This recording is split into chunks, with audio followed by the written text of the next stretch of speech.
रामचन्द्राय जनकराजजा मनोहराय मामकाभीष्टदाय महितमङ्गलम्।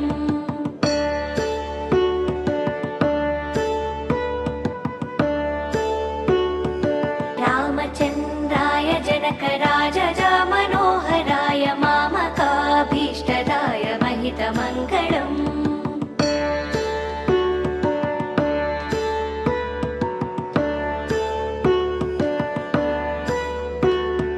कोसलेशाय मन्दहासदासपोषणाय वासवाधिविनुतसध्वराय मङ्गलम्।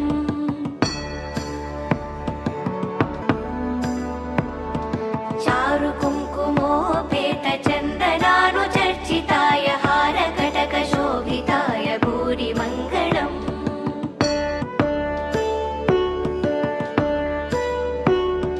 ललितरत्नकुण्डलाय तुलसीवनमालिकाय जलजसदृशदेहाय चारुमङ्गलम्।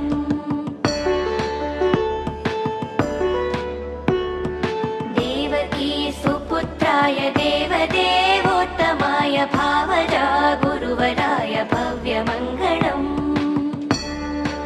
पुण्डरीकाक्षाय पूर्णचन्द्रवदनाय अण्डजावाहनाय अतुलमङ्गलम्।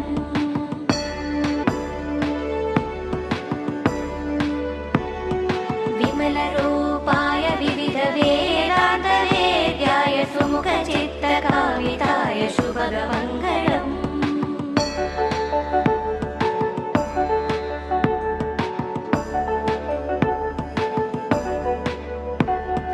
रामदास मृदुलहृदय तामरसनिवासाय स्वामी भद्रगिरिवराय सर्वमङ्गलम्। स्वामी भद्रगिरिवराय सर्वमङ्गलम्। स्वामी भद्रगिरिवराय सर्वमङ्गलम्। रामचन्द्राय जनकराजजा